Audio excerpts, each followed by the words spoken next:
Bonjour, je suis Jeanne, je suis formatrice en méthode de travail et je vous propose des cours qui vous permettent de mieux réussir dans vos études. Voici le cours du jour. Apprendre avec le goût et l'odorat.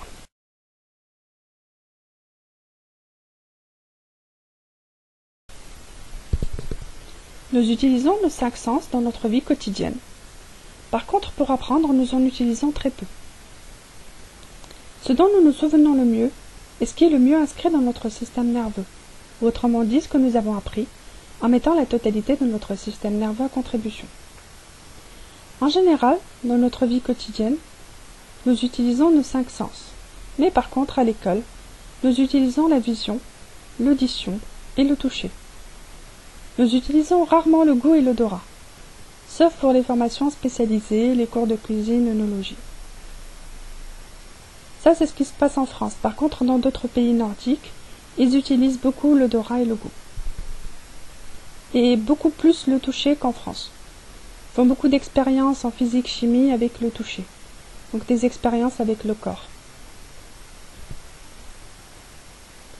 Les mémoires du goût et de l'odorat sont les plus efficaces parmi toutes les mémoires. Alors n'hésitez pas à les utiliser. C'est aussi pour cette raison que c'est utilisé dans les pays nordiques.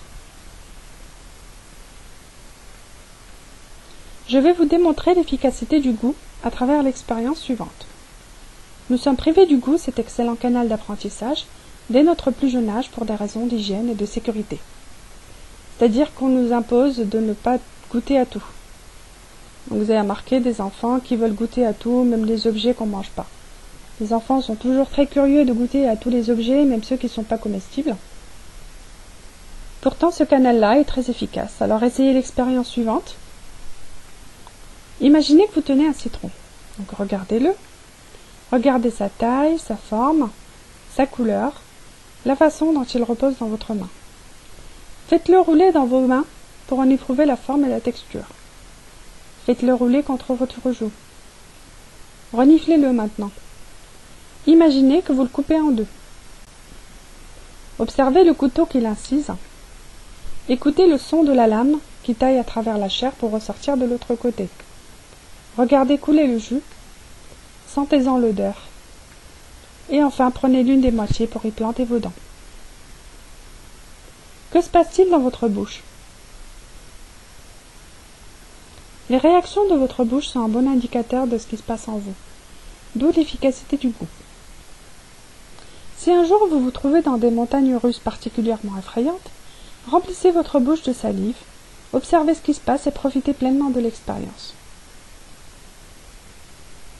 Le goût et l'odorat sont toujours à notre disposition quand nous voulons évoquer un souvenir. Notre expérience avec le citron montre qu'il est possible de subir l'influence d'un objet qui n'est même pas là. Le goût et l'odorat sont des sens très puissants. Et ils demeurent un déclencheur d'émotions aussi puissant. C'est peut-être parce que nous ne pouvons exercer librement notre odorat. Comme vous pouvez le constater, les mots très émotionnels, qui sont déclenchés par une émotion, sont beaucoup plus rappelés,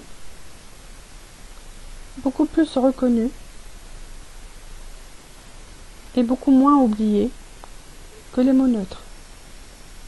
À bon entendeur, peu de paroles.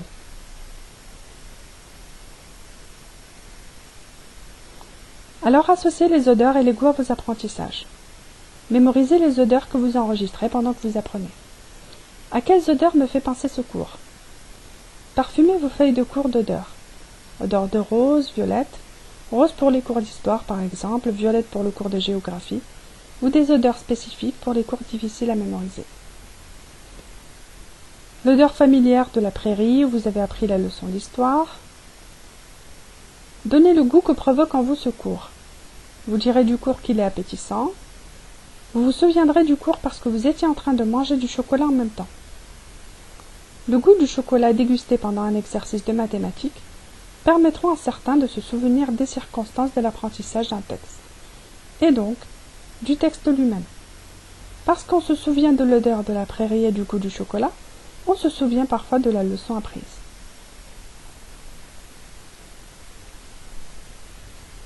Si vous apprenez une leçon sur les guerres de l'histoire, pour distinguer une guerre d'Algérie et une guerre en France, dans les champs de bataille, servent les mêmes plats en France et en Algérie, Les plats ont-ils les mêmes goûts, les mêmes odeurs? Entre une guerre qui se déroule au siècle dernier et au Moyen-Âge, mangent-ils les mêmes plats? Pour apprendre une leçon de géographie, associez à cet apprentissage des images, des explications du professeur, le toucher des cartes de géographie, et vous pouvez également associer des odeurs et des goûts. Pour distinguer deux pays asiatiques, vous pouvez associer le nom du pays à un plat typique. Sert-on les mêmes plats à Singapour et en Malaisie? Les plats typiques ont-ils les mêmes odeurs, les mêmes goûts, les mêmes épices? Pour une leçon sur la géographie, à Mexico, il y a beaucoup de pollution. Vous pouvez associer une odeur nauséabonde à Mexico. Vous pouvez également associer à un goût agréable, donc un plat mexicain, à votre apprentissage. Pour une leçon sur le Brésil, vous pouvez rajouter le mouvement de la musique, l'odeur de la mer. Pour apprendre de nouveaux mots, par exemple, apprendre que pomme se dit Apfel en allemand, prenez une pomme, regardez-la, sentez-la, touchez-la, goûtez-la et prononcez Apfel. Vous remarquerez que vous enregistrez mieux le mot Apfel en utilisant vos 5 sens. Pour faire une fiche résumée, collez des objets à odeur dessus. Utilisez des objets, dessinez-les ou collez-les, dont la pensée vous permettra d'évoquer des odeurs, comme on a donné dans l'exemple du citron. Si vous privilégiez le goût et l'odorat pour communiquer, ce cours vous réconfortera dans votre façon d'apprendre. Et si vous n'utilisez pas encore ces 2 sens, n'hésitez pas à étoffer vos sens d'apprentissage afin d'apprendre avec la totalité de votre système nerveux en rajoutant le goût et l'odorat. À bientôt!